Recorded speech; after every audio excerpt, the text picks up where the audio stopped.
함께 나눌 말씀은 출애굽기 20장 17절 한 절의 말씀입니다. 출애굽기 20장 17절 한 절의 말씀입니다.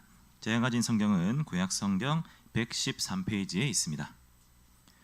출애굽기 20장 17절 한 절의 말씀을 다 같이 한번 큰 소리로 읽도록 하겠습니다.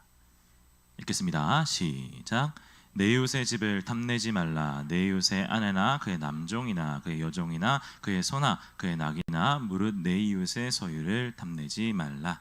아멘. 옆에 계신 분께 인사해볼까요? 반갑습니다. 앞뒤로도 인사할까요? 잘 오셨습니다. 손가락 하나를 펴시고 인사해볼까요? 샬롬 샬롬. 앞뒤로도 샬롬, 좌우로도 샬롬, 모두 다 샬롬입니다. 네, 드디어 이제 서그리 문답을 하는 와중 중에 이제 10계명의 마지막 계명이 됐습니다. 10번째 계명에 대해서 살펴볼 시간입니다. 끝까지 우리의 마음을 탁 다잡으시고 10번째 계명이 어떤 계명인지를 함께 살펴보길 간절히 소원합니다. 중고등학생 때부터 저는 가지고 싶은 게 하나씩 있으면 참다가 도저히 못 참을 때 엄마한테 부탁하곤 했습니다. 그래서 제가 처음으로 부모님한테 때를 써서 얻어냈던 것이 휴대폰이었습니다. 그때 당시에 뭘까요? 뭐더라? 펜텍앤 큐리텔이라는 게 있었어요. 옛날에. 너희들을 모르는 거예요. 펜텍앤 큐리텔 스카이라는 게 있었어요. 스카이에 나오는 게 있는데 그때 카메라가 처음 달려서 나왔어요. 카메라가 처음 달려서 나왔어요라고 하니까 저를 조선시대 사람으로 보는데 옛날엔 카메라가 핸드폰에 없었어요. 지금은 구멍이 3개, 4개로 나오죠. 그때는 하나 있어도 우와 하던 시대였어요. 지금은 이제 또 여전히 똑같습니다. 저 때랑 똑같이 이제 우리 어린 이제 중고생들은 엄마한테 엄마 이거 접히는 거 사줘 이렇게 접히는 거 아니면 이렇게 접히는 거 사줘. 이렇게 이제 시간이 좀 더 지나면 이등이 되면 아빠 이렇게 접히는 거 사줘. 아빠 갤럭시 Z 플립 25 사줘 이렇게 하겠죠. 그때 25는 좀 너무 오반가요? 하여튼 막 그렇게 탐내는 게 많습니다. 우리는 갖고 싶은 것도 많고요. 그 탐내는 것 때문에 우리 삶도 막 떼쓰기도 하고 변화시키기도 하고 난리가 납니다. 어떤 한 할아버지가 이제 화장실에 급하게 뛰어왔어요. 이제 뭐 때문에 급한지는 아시겠죠? 이제 급했어요. 급하신 분만 알 거예요. 이제 급하면 얼굴이 점점 차가워져요. 그리고 땀이 나는데 여기 이마 라인만 나요. 이게 몸이 차가워지면서 이마 라인만 나는데 이제 한 걸음 옮길 때마다 고민하게 됩니다. 내가 과연 이 한 걸음을 옮겼을 때 이게 나올까 안 나올까? 이걸 앞꿈치를 디뎌야 할까 뒤꿈치를 디뎌야 할까 고민에 빠집니다. 어제 그렇게 해서 할아버지가 딱 왔어요. 근데 다 차 있어요. 화장실이 10,000원이에요. 할아버지가 저기 안 끝났습니까? 아직입니다. 이렇게 하고 있어요. 할아버지가 안 되겠는지 이렇게 얘기합니다. 지갑에서 20,000원 꺼내고 지금 나오는 분께 20,000원 드리겠습니다. 한 거예요. 동시에 물 3칸에서 물이 쏴 내려갔어요. 그래서 2칸에서 고등학생 1명이랑 50대 아저씨 1명 딱 들어갔는데 할아버지가 고등학생 1명으로 딱 들어갔어요. 들어가서 한 차례 폭풍이 지납니다. 하고 난 다음에 할아버지가 한결 편해진 목소리로 손을 싹 벗어 20,000원을 꺼내면서 저는 약속을 지키는 사람입니다. 받아가세요. 딱 한 거예요. 그래서 고등학생 20,000원 아싸 딱 갔는데 50대 아저씨가 그걸 보면서 그러면 도중에 싸다만 똥이랑 다시 싸야지. 다시 들어가 똥 싸는 거예요. 할아버지가 20,000원 든다니까 이 아저씨가 똥을 끊고 나온 거예요. 20,000원이 탐이 나가지고 한창 생산 중인데 그 생산 공장을 중단하고 나온 거예요. 여러분 인간의 탐심은 이렇습니다. 똥도 끊을 수 있어요. 20,000원이면 똥도 끊을 수 있어요. 그렇게 생각하시는 분 오른쪽 발을 한번 들어주시기 바랍니다. 대부분이 발을 들었어요. 그 똥 공장도 중단할 수 있을 만큼 탐심은 어마어마한 것입니다. 우리 그런 인간의 탐심이 다들 있어요. 제가 뭐 이렇게 맨날 목사님 맨날 똥 얘기만 해. 똥 얘기가 제일 재밌어요. 그래서 죄송합니다. 아니 진짜예요. 재밌는 이유의 80% 이상이 다 똥과 관련된 얘기예요. 믿거나 말거나. 어쨌든 탐심은요 어마어마합니다. 이제 뭐 화장실 예를 들어서 그렇지만 인간의 탐심은요 뭐든지 할 수 있게 만들어요. 심지어는 천륜도 어길 수 있게 만드는 게 이 탐심이에요. 이 탐심. 오늘은 이 탐심에 대해서 한번 이야기해 보고자 합니다. 다 같이 웨스트민스터 소개를 문답 제79문을 한번 읽어보시겠습니다. 제가 물으면 여러분들이 답을 하시면 됩니다. 묻겠습니다. 제10계명은 무엇입니까?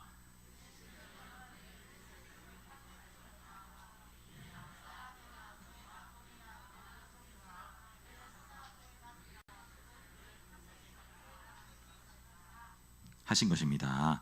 네, 오늘 본문과 이 웨스트민스터 소개례문답 79문이 이야기하고 있는 것은 10계명의 마지막 계명인 10번째 계명입니다. 근데 이 10번째 계명이 조금 특별합니다. 뭐냐면요, 앞에 있는 계명들을 만약에 우리가 그래도 조금 열심히 하면 지킬 수 있지 않을까라고 생각했다면 마지막 계명에서 우리는 깨닫게 됩니다. 난 이걸 지킬 수가 없구나.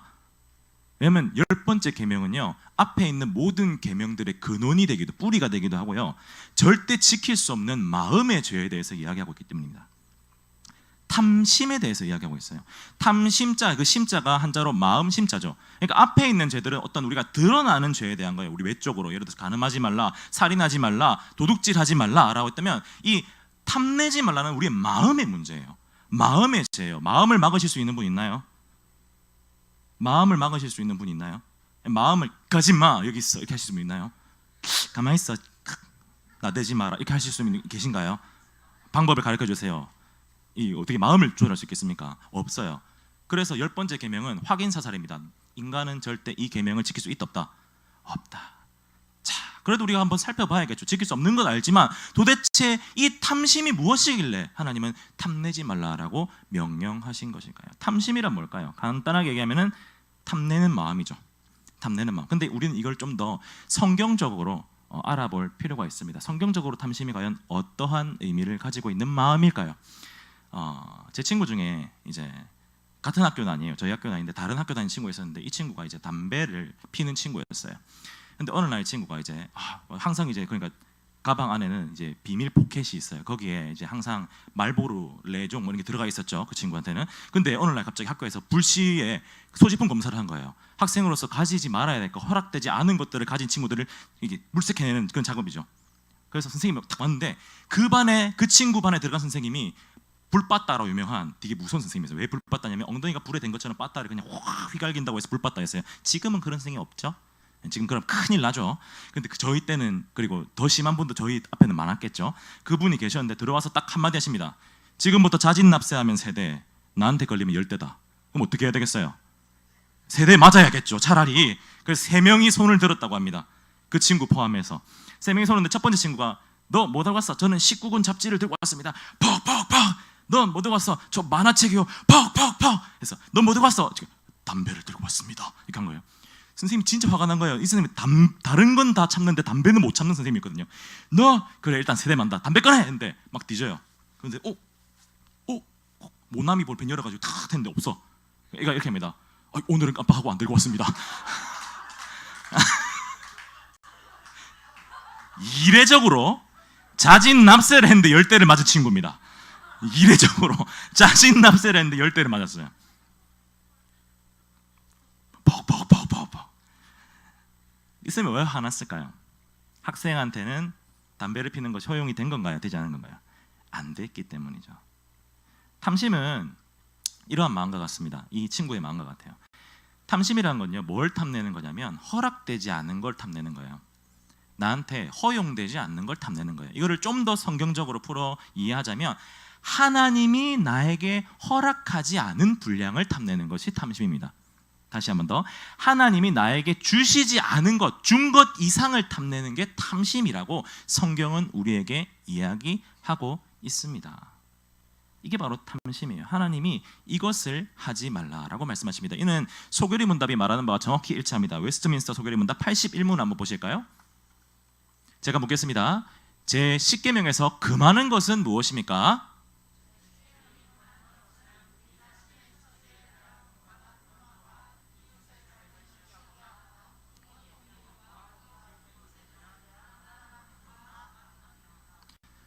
하나님은 인간에게 허락하신 분량이 있습니다. 그것도 충분히 있어요. 충만히 있어요. 하나님이 우리 공급자가 되신다는 건요, 바로 그러한 것을 의미해요. 우리 이제 막 그 군대 가면은 이게 제한 배식이라고 있어요. 그래서 극기주에 가면 하는데 평소 밥을 2분의 1, 3분의 1 이렇게 주는 그런 게 있어요. 그러면서 감사히 먹겠습니다. 슥슥슥 잘 먹었습니다. 이렇게 하는 그런 때가 있거든요. 3숟갈 먹으면 끝나는 그런 때가 있어요. 사람이 반쯤 미치는 그런 기간이 있어요. 그런 게 아니죠. 하나님이 주시는 거는. 하나님의 그 일용한 양식은요, 하루 먹으면 좀 아쉬운데 이런 게 아니에요. 하루 동안 배불리 먹고도 남을 만큼 충만하게 그 사람이 만족할 만큼 채워주시는 게 하나님이에요. 그런 분이, 그런 공급자가 바로 하나님이세요. 그런데 그렇게 충분히 채워질 수 있음에도 불구하고 하나님이 주신 할당량이 있음에도 불구하고 그 이상의 것을, 허락되지 않은 것을 탐내는 것을 탐심이라고 이야기합니다. 하나님 이 탐심을 내지 말라라고 하세요. 왜 탐심을 내지 말라 하실까요? 하나님이 주시는 할당량이 있음에도 불구하고 그 이상의 것을 탐내는 것은 곧 하나님을 믿지 않는 것, 곧 하나님 외에 다른 것을 우상 숭배하는 것과 마찬가지이기 때문입니다. 하나님은 나의 공급자이십니다. 시편 보시면 그런 말들이 아주 잘 나와 있죠. 우리 시편 1절에서 121편 1절에서 8절 한번 읽어보실까요? 시편 121편 1절에서 8절 우리 같이 천천히 한번 읽어보시겠습니다. 여러분들이 우리가 다 잘 알고 있는 찬양의 가사이게 돼요. 다 같이 읽어보겠습니다. 시작. 내가 산을 향하여 눈을 들리라. 나의 도움이 어디서 올까? 나의 도움은 천지를 지으신 여호와에게서로다. 여호와께서 너를 실족하지 아니하게 하시며 너를 지키시는 이가 졸지 아니하시리로다. 이스라엘을 지키시는 이는 졸지도 아니하시고 주무시지도 아니하시리로다. 여호와는 너를 지키시는 이시라. 여호와께서 내 오른쪽에서 내 그늘이 되시나니 낮의 해가 너를 상하게 하지 아니하며 밤의 달도 너를 해치지 아니하리로다. 여호와께서 너를 지켜 모든 환난을 면하게 하시며 또 내 영혼을 지키시리로다. 여호와께서 너의 출입을 지금부터 언제까지? 영원까지 지키시리로다. 아멘. 이런 분이 하나님이세요. 이런 완벽한 공급자가 하나님인데 인간이 이런 하나님의 공급 이상의 것을 원하는 것은요, 하나님 말고 다른 존재로 내가 행복을 얻기를 원하는 거예요. 나 하나님으로 만족이 안 돼. 나 하나님 주시는 거로 내가 행복할 수가 없어. 그래서 나는 하나님 주신 것 이외에 하나님 외에 다른 거를 또 좀 찾아야 될 것 같아. 약간 이게 조금 모자라. 그래서 탐심은 곧 우상 숭배라고 성경이 이야기하고 있습니다. 따라합니다. 탐심은 곧 우상 숭배이다. 다시 합니다. 탐심은 곧 우상 숭배이다. 그래서 하나님은 탐내지 말라라고 명령하신 것입니다. 우리의 삶을 한번 돌아볼까요? 우리가 지금 탐내고 있는 것이 무엇이 있을까요? 허락되지 않았는데 가지려 하는 것이 혹시 무엇이 있으십니까? 핸드폰 말고 아니 진짜 우리 삶 속에서 생각해봅시다. 허락되지 않았는데 자꾸 내가 막 차 이거 말하시는 거죠. 이거 말하시는 거죠. 네, T-E-I 제가 칼을 몰라서 차라고 한 게 아닙니다. 어쨌든 뭐가 있을까요? 근데 그건 하나님 뭐라고 합니까? 우상숭배라고 말씀하십니다. 죄라고 말씀하십니다. 자, 그렇다면 이 탐심을 품지 않아야 될 거 아니에요. 이를 위해서 무엇이 필요할까요? 우리 80문을 한번 보실까요? 웨스트민스터 소개문답 80문을 한번 읽어보시겠습니다. 다 같이 읽겠습니다. 제가 묻겠습니다. 제 10계명에서 명하는 것은 무엇입니까?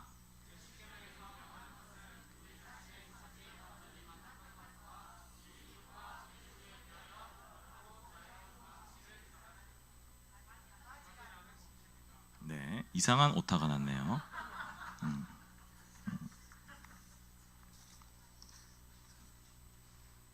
네, 그래서 결국에는 탐심을 이겨내기 위해서는 우리 마음에 가져야 되는 것인데 그게 뭐냐면 따라합니다. 만족, 다시 자족하는 마음을 가져야 한다라고 이야기하고 있습니다.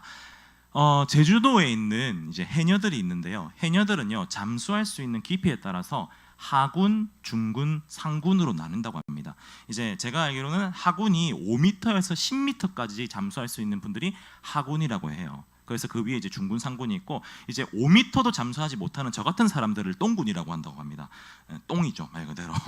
근데 이제 이게 상군이 될수록 더 해산물이 씨가 굵고 좋은 상등품의 것을 이제 채취할 수가 있습니다. 깊이 들어갈수록. 근데 문제는 하군, 중군에 있는 사람들이 상군으로 가서 더 상군이 잠수할 때 거기 들어가가지고 더 많은 걸 채취하고 싶은 마음에 자기가 잠수할 수 있는 것 이상의 것으로 잠수하는 경우가 종종 있다고 합니다. 그런데 이게 그냥 잠시 넘어가는 게 아니라 이게 진짜 사람의 생명이 왔다 갔다 하는 것이 되는 거죠.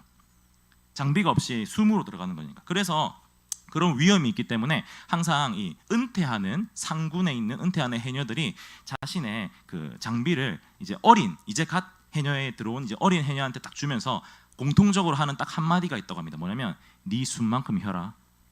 이거라고 합니다. 네 숨만큼 혀라. 따라해볼까요? 네 숨만큼 혀라. 이게 무슨 말입니까? 네가 딱 지금 속에 딱 담고 갈 수 있는 숨만큼만 해. 욕심 부리지 마.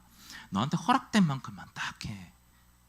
그러면 너의 생명도, 그리고 너의 가족의 평화도, 그리고 그 안에서 네가 채취할 수 있는 모든 것도 다 네 것이야. 다 네 거니까 괜히 조금 네한테 지금 허락되지 않은 그거를 먹기 위해 숨을 참고 내려갔다가 사고 당하지 마. 네 숨만큼 혀라. 이게 조언이라고 합니다. 바로 이게 우리에게 필요한 것입니다. 우리 숨만큼 하는 것. 하나님이 우리에게 주신 이 할당량만큼만 우리가 누리는 거예요. 이거는요, 자포자기하란 말이 아니에요. 그 불교에서는 이제 그거라고 얘기하잖아요. 무소유, 공적세공 색적세공 공적시색 색적세색 하는 그거 아니에요. 불교 신자 아니에요. 저 고려 신학대학원 나왔어요. 원불교 아니에요. 상식입니다. 이렇게 말하면 또 제가 너무 잘난 척하는 것 같죠? 그냥 주워 들었어요. 무소유가 아니에요. 저는 별명이 있습니다. 포기가 빠른 남자. 저는 포기가 되게 빨라요. 진짜 빨라요. 저희 아내한테 여보 이거 옷 너무 예쁜데 사면 안 돼? 오빠 비슷한 거 많아? 그래 알겠어. 포기가 되게 빨라요. 네. 사랑해요. 포기가 되게 빨라요. 이런 포기를 말하는 게 아니에요. 이거 말하는 게 아니에요. 뭐예요? 내가 지금 나의 손에 잡은 이게 내 일상 속에 잡힌 이게 하나님 주신 거니까 나에게 족한 줄로 믿는 거예요.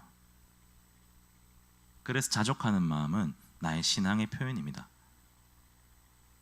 탐심이 우상이라면 자족하는 것은 나의 신앙의 표현입니다. 내 믿음이에요. 하나님이 주시는 것이 나에게 족합니다. 지금 있는 곳에서 내가 뭔가 풍성이 받기를 원하는데 내 생각만큼 풍성이 받지 못하잖아요. 내가 벌지 못하잖아요. 그런데 우리는 기대할 수 있습니다. 우리 고집스럽게 거기서 막 내가 더 많이 얻기 위해서 막 왜 안 되지? 왜 안 되지? 이렇게 하시면 안 돼요. 뭐 그렇게 하실 수도 있어요. 하지만 기다리는 거예요. 하나님이 어떻게 나를 또 채워나가실지, 또 다른 방법으로, 또 다른 사람을 통해서, 또 다른 일을 통해서, 또는 그냥 이전까지 똑같았는데 어느 날 그 똑같은 일상을 통해서 갑자기 내가 충만해지는 거예요. 왜요? 따라합니다. 하나님이 나의 공급자이시니까. 네, 맞아요. 그게 자족하는 마음이에요. 그게 자족하는 마음이에요. 하나님 이 마음을 우리에게 품으라라고 십계명을 통해서 요구하고 계십니다. 이 마음을 품는 자가 탐심을 버릴 수가 있습니다. 자, 그렇다면 이것을 안 우리 이 십계명대로 살아야 되는 우리는 어떻게 살아야 될까요? 저는 오늘 두 가지 적용점을 여러분들에게 함께 나누고자 합니다. 따라합니다. 첫 번째, 가진 것에 만족하고 허락되지 않은 것을 탐내지 말자. 다시, 가진 것에 만족하고 허락되지 않은 것을 탐내지 말자. 이게 십계명이 말하는 삶이에요. 요구하는 삶이에요. 내가 지금 가진 것이 무엇이 있습니까? 저 아무것도 없는데요. 그래요? 이제 하나님 채워나가실 겁니다. 그리고 그럼에도 한번 여러분들 손을 돌아보세요. 쥐고 있는 것이 있어요. 저 정말 아무것도 없는데요. 하지만 여러분 손 안에는 주를 향한 믿음이 있습니다. 그게 세상 전부입니다. 든든히 붙잡으십시오. 섭리라는 단어를 우리가 배웠지 않습니까? 붙잡으십시오. 주어진 것이 그것입니다. 그리고 그 주어진 것을 붙잡고 가는 순간 우리가 가는 그 어디든지, 내가 이곳에 머물러 있든지, 또는 내가 또 다른 곳으로 오른쪽으로 가든지, 오른쪽으로 가려 했는데 왼쪽으로 가든지, 왼쪽으로 가려 했는데 갑자기 가운데 길이 있어서 가운데로 가든지요, 상관없어요. 가는 길 가운데 하나님 채워 나가시는 거예요. 그게 섭리입니다. 그게 공급자이신 하나님을 믿는 마음이에요. 허락된 것에 만족하십시오. 그리고 일상을 돌아보십시오. 우리는 일상을 너무 무시하는 경향이 있어요. 일주일 동안 뭐 하고 지냈어요? 뭐 별로 한 거 없는데요. 딱히 특별한 게 없어요. 아니요. 여러분, 우리의 일상은 다 특별합니다. 하루하루 다 특별합니다. 하루하루가 달라요. 왜냐하면 어제 하루를, 우리에게 하루라는 시간을 주셨던 하나님이 오늘, 여러분 엄청납니다. 오늘 어제 줬던 걸 또 주시는 게 아니라 오늘 우리를 위해서 새롭게 채우시는 아주 프레시한 비웃으시죠? 제 F 발음이 너무 좋았나요? 아주 fresh한 new day가 우리의 일상입니다. 하나님이 주시는 거예요. 매번 새롭게. 제가 아는 어떤 목사님은 파리바게트에 이제 빵이 나오면 아침에 이제 종을 치거든요. 새 빵이 나오면 아침에 구운 빵이 딸랑딸랑 하거든요. 아침마다 그 종소리가 들리는 것 같아요. 이 하루를 탁 하면서 그 향기로운 새 따끈따끈한 빵 냄새가 나에게 하루구나 했는데, 근데 이제 뒤에 얘기하는 게 근데 이 빵을 내가 잘 먹어야 될 땐 잘 못 먹는 데도 많다 이렇게 얘기하시는데, 그런 거예요. 매일 우리가 주신 일상이 선물이에요. 그래서 쿵푸 팬더라는 영화에서 이게 나오잖아요. 그래, 왜? 그렇기 때문에 이 present, 현재라는 단어가 우리에게 present, gift, 선물이라는 의미가 있다. 이게 쿵푸 팬더에 나오는, 영화에 나오는 대사거든요. 선물인 거예요. 하루하루가 하나님이 우리에게 주신, 그것에 만족하는 우리 되길 소원합니다. 그것을 기쁘게 여기고 소중히 여기는 우리 되길 간절히 소원합니다. 할렐루야. 그 다음, 우리에게 허락되지 않은 것에 포기하실 수 있어야 돼요. 허락되지 않은 것이 무엇이 있을까요? 아까 제 이야기도 나왔지만 우리 학생들에게는 술, 담배, 그리고 요즘 첫 성경험에 그게 나이가 점점 낮아지고 계신 거 아시죠? 지금 10대 때까지 떨어졌습니다. 13세, 14세까지 떨어졌어요. 제가 얼마 전 뉴스 찾아봤는데 13세, 14세까지 떨어졌어요. 어마어마한 세상이죠. 오직 남녀 간의 결합은 결혼한 부부에게만 허락된 것입니다. 이거 허락되지 않은 것이죠. 술, 담배, 그다음에 혼전, 순결, 그 밖에 또 뭐가 있을까요? 우리에게 허락되지 않은 것. 하나님 외에 다른 것을 겸하여 섬기는 것, 그리고 살인하는 것, 남에게 상처를 입히는 것, 그 모든 것 포기하실 수 있어야 돼요. 내려놓으실 수 있어야 돼요. 그 다음에 또 하나 있습니다. 우리에게 허락되지 않은 것, 하나님이 주신 일상을 낭비하고 소모하는 것, 허락되지 않으셨어요. 하나님 하루를 주면서 네 마음대로 살아라고 하지 않으세요. 왜 하나님이 수고하고 무거운 그 짐을 진 착하고 충성된 종들에게 착하다, 잘했다라고 말씀하실까요? 하루하루를 허투루 쓰지 않는 거예요. 우리에게 그것은 허락되지 않았습니다. 그러니까 우리 일상을 충실히 사는 것도 우리의 할 일인 거죠. 십계명을 배웠다면 우리는 우리에게 허락된 것을 누리고 우리에게 허락되지 않은 것을 과감하게 내려놓을 수 있어야 합니다. 그게 십계명을 안 사람들의 첫 번째 삶의 방식입니다. 두 번째는 이것입니다. 저를 따라합니다. 과하게 남을 따라가지 말자. 다시 한 번 더, 과하게 남을 따라가지 말자. 탐심은요, 결국 어디로부터 오냐면 남을 향한 나의 부러움, 시선에서 옵니다. 제가 저번 주에 그거 불렀죠. 부럽지가 않아. 이번 주에 했어야 되는데 아깝습니다. 이번 주에 했어야 되는데 아깝네요. 한 번 더 녹화된 영상을 보세요. 남을 향한 부러운 시선에서 오는 거예요. 근데 이게 지금 이 시대 가운데 큰 사회적인 문제로 계속 나오고 있습니다. 뭐죠? 성형 중독, 인플루언서들의 삶을 따라가서 욜로, 지금은 그 욜로란 말이 거의 쏙 들어갔죠. 잘 없어요. 그리고 카푸어라는 게 뭐냐면 이제 비싼 외제차를 사가지고 능력이 안 되는 청년들이 그거를 중고로 사가지고 고장 나니까 그것 때문에 이제 뭐 할부값도 못 갚고 수리비도 못 갚고 하면서 거의 차 한 대만 좋고 거지처럼 사는 거, 카푸어라고 하죠. 이런 사회 문제들이 전부 다 어디서 왔습니까? 탐심에서 온 거예요. 남을 따라오고 싶은 마음에서 오는 게 이 모든 사회 문제입니다. 지금 청년들, 우리 중고생들이 겪고 있는 사회 문제, 남을 따르는 거. 중고생들은 특별히 또 그런 게 있을 수 있죠. 성적, 비관, 각자의 분량이 있어요. 그리고 그 분량에 따라서 하나님이 열어두신 우리의 영역이 있어요. 그런데 우리는 계속 어디로 뭡니까? 위로 가야 돼. 그래서 과하게 그 성적에 대해서 부담감을 느끼죠. 무한 경쟁 사회라고 하잖아요. 근데 우리 크리스찬들은 달라야 합니다. 물론 그렇다고 내 수준은 여기까지야 하면서 놀라는 말이 아니에요. 그 말은 아니에요.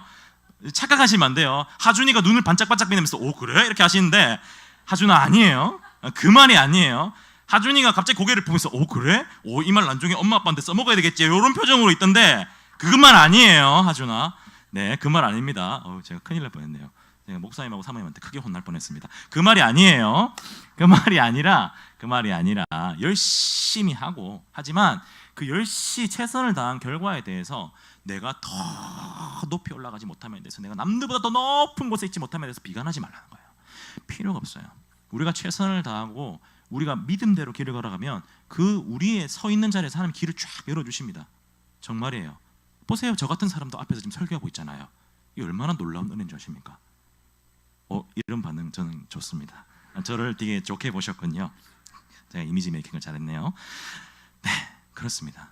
과하게 남의 것을 따라가는 것을 통해서 내 삶을 깎아먹는 그러한 삶은 하나님이 원하지 않으십니다. 십계명 아시는 분은 그러한 삶을 살지 않아야 됩니다. 이러한 삶을 살아가는 우리들에게 간절히 소원합니다. 마지막으로 영상 하나 보시고 말씀을 마무리할까 합니다. 영상 하나 보시겠습니다.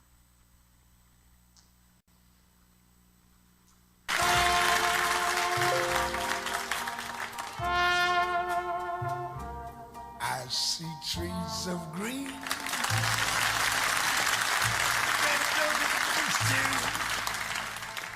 I see them blue for me and you. And I think to myself, what a wonderful world.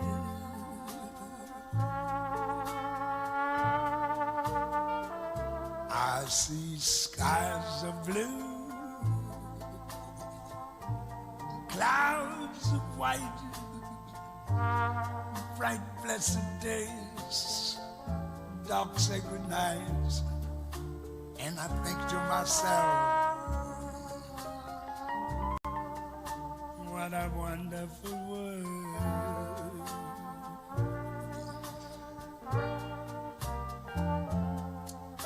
The colors of the rainbow, so pretty in the skies, also on the faces of people going by. I see friends shaking hands, saying, how do you do? They're really saying, I love you. I hear babies crying. I watch them grow. They'll learn much more than I'll ever know. And I think to myself, what a wonderful world.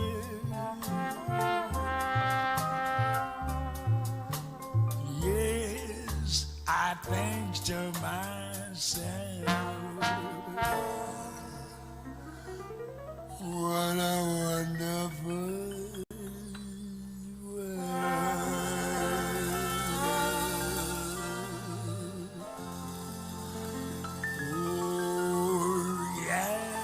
네, 여기까지입니다. 제가 정말 좋아하는 재즈 싱어 가운데 한 명이 루이 암스트롱이라는 분입니다.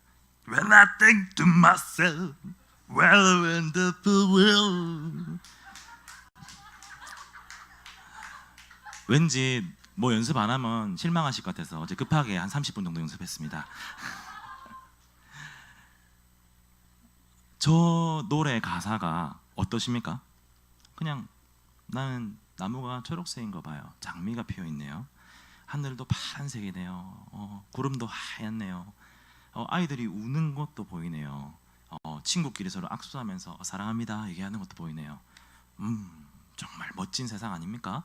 여러분, 이 노래에서 묘사하고 있는 세상이요, 특별한 세상인가요? 아니요, 일상입니다. 루이 암스트롱은 기독교입니다. 물론 뭐 자기가 노래를 작곡한 건 아닙니다. 부른 가수죠. 하지만 저 사람의 이제 저 루이 암스트롱의 표정을 보시면 정말 만족하고, 건치죠. 이빨이 이만한데 이러면서 막 활짝 웃잖아요. 저 노래가 나왔을 당시에는 베트남전도 있었고요. 그리고 이제 흑인들의 인권 문제도 크게 대두되는 시기였어요. 어두운 시기죠. 실제로 그 로빈 윌리엄스라는 영화 배우가 나온 그 굿모닝 베트남이라는 영화가 있어요. 거기에 제일 첫 번째 오프닝으로 이 What a Wonderful World가 나옵니다. 근데 보여주는 장면은 베트남전 때문에 황폐해진 그 베트남의 모습을 보여줍니다. 역설적이죠. 어쩌면 우리 그리스도인들은 이런 역설을 우리 삶의 모토로 삼고 살아가야 되는 사람들이 아닌가 합니다. 세상은 자꾸만 어려워져 가고 물가는 점점 올라가고 학생들이 비전을 찾고 꿈을 찾기엔 너무나도 모든 것이 불분명한 시대. 청년들이 꿈을 표현하고 가정을 가지고 아이를 낳고 하기에는 너무 많은 것을 준비해야 하고 그 준비하는 그게 너무 벅차서 포기해버리는 시대. 그런 시대가 이런 우리가 살고 있는 세상이 아닐까요? 근데 그런 세상 가운데 하나님은 오늘 말씀을 통해서 무엇이라 말합니까? What a wonderful world. 내가 이 세상을 너에게 줄 것이다. 그러니까 너희는 그 세상 속에서 만족하며 살아다오. 담내지 말고 내가 준 것만 받아도 충만할지다. 우리 한번 뭐 저처럼 What a wonder 할 필요는 없으니까 그냥 What a wonderful world 한번 해볼까요? 우리 영어 힘드신 분은 What a wonderful world 이렇게 해도 됩니다. 콩글리시 해도 되니까 한번 스스로 이제 손을 쫙 펼치면서 What a wonderful world 해볼까요? 시작. 네, 좋습니다.